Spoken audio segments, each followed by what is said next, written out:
Buenas tardes, compañeros. Mi nombre es Norey Verdugo Polo.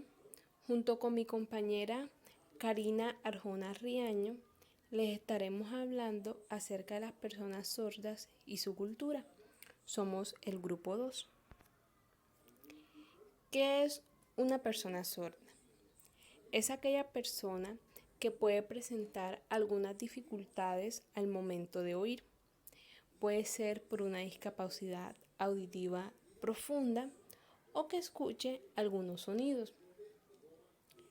Las personas sordas tienen las mismas capacidades que las personas oyentes. Algunas de estas personas se comunican con el lenguaje de señas y otros con la lengua oral. Cuando nos referimos a términos como sorderas, deficiencia auditiva e hipocausia, nos referimos a los sinónimos que se pueden utilizar para hacer referencia a los diferentes niveles de pérdida auditiva. La clasificación de la sordera. Hay que saber que a pesar de que existen los mismos tipos de sorderas, para cada persona es distinto, ya que si dos personas tienen el mismo tipo de sordera, los afectará de distintas formas. La sordera se puede clasificar teniendo en cuenta tres criterios importantes: el momento de adquisición o evolución, la zona auditiva leccionada o el grado de pérdida auditiva.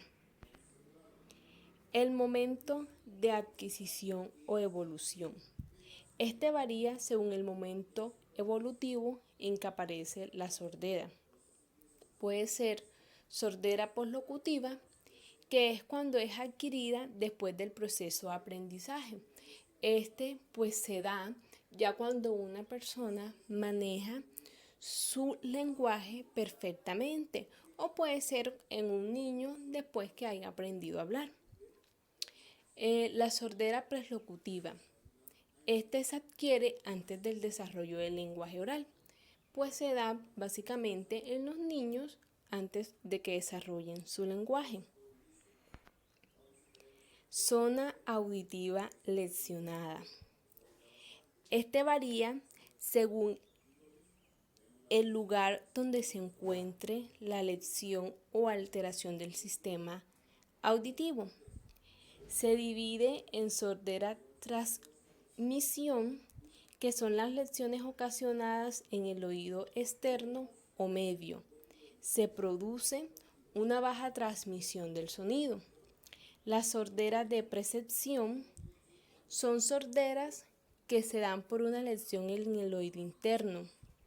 La afectación puede localizarse en las vías nerviosas que conducen al estímulo del auditivo o a la corteza cerebral. Se clasifica de la siguiente manera: la sordera genética o hereditaria, que es transmitida de padres a hijos; la sordera congenética, que es adquirida durante el embarazo, especialmente en el primer trimestre de gestación; la sordera neonatales, que es ocurrida en torno al nacimiento, se da durante los primeros días de vida del niño; la sordera postnatales, que puede ocurrir en cualquier momento de la vida por causa de una infección.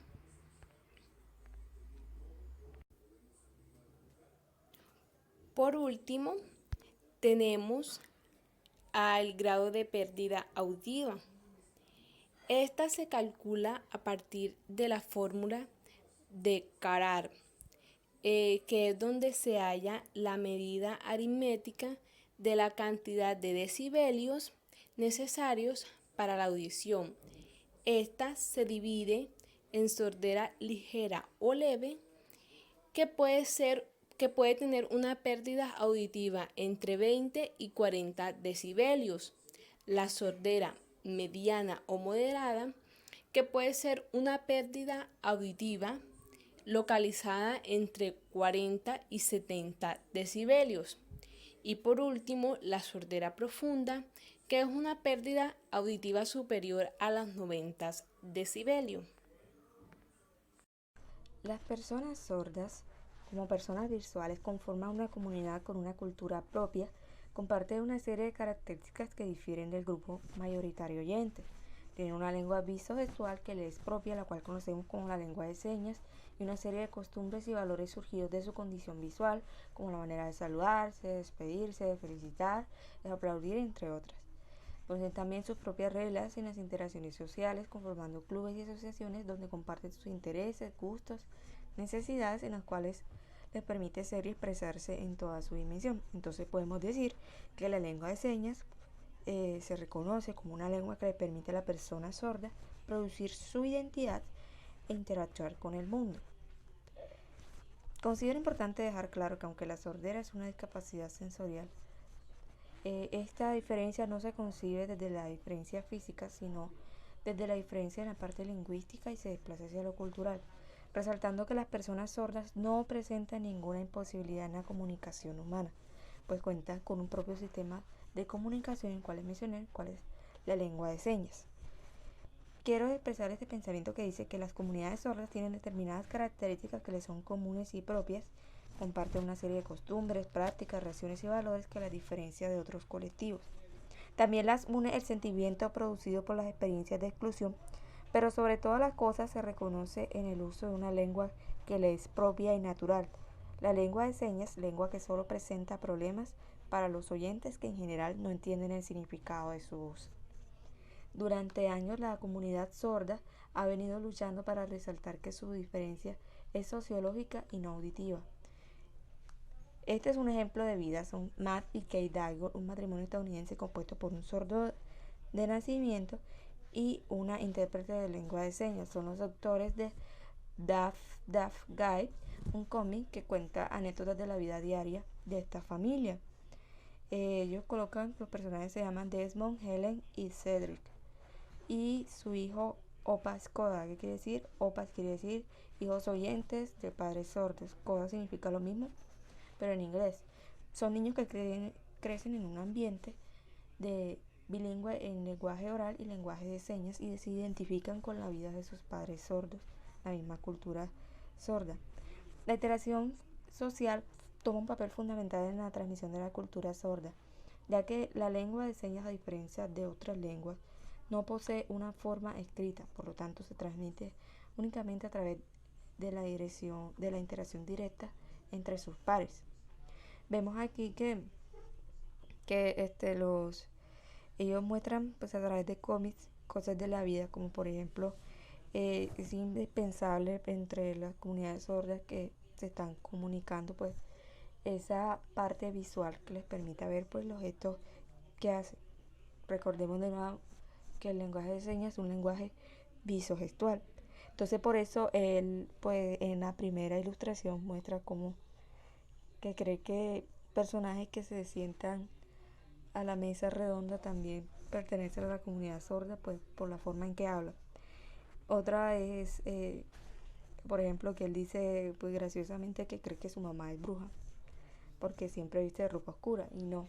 O sea que su mamá es intérprete de lengua de señas y por lo tanto ellos les toca utilizar ese traje. También pues cuando llegan a un lugar y pueden comunicarse libremente con la persona que los está atendiendo en su lengua y aún así pues vemos en la última ilustración que ellos no hay ninguna imposibilidad en la comunicación entre él y su padre. Por lo tanto, entre ellos nace una relación de afecto muy hermosa y es que dentro de los valores de la cultura sorda se puede rescatar la identidad, la ayuda mutua, el contacto físico, la unidad de grupo. Vemos que las personas que comparten estos valores pueden llevarlos a tener una amistad fácilmente con ellos. Tiene también otras costumbres como largas despedidas, su manera de presentarse, la sinceridad en las conversaciones, su forma de llamar la atención del otro y el uso de apodos en base a la apariencia física y al comportamiento. Sin embargo, hay que decir algo. No todas las personas sordas forman parte de la cultura sorda y no todas las personas que forman parte de la cultura sorda son sordas. Existen personas que tienen incapacidad auditiva pero por diferentes razones no se consideran sordos. Bueno, el gobierno nacional tiene un papel en la inclusión sociocultural de las personas con esta condición. El Ministerio de Cultura desarrolla talleres a nivel nacional para visibilizar la importancia del uso del lenguaje de señas como medio legítimo de aprendizaje y transmisión de tradiciones y adquisiciones culturales en la población sorda de Colombia. Eh, el gobierno, mediante el plan de desarrollo del gobierno actual, también tiene un pacto por Colombia y la equidad dispuesta en el Plan Nacional de Desarrollo desde el 2018 hasta el 2022.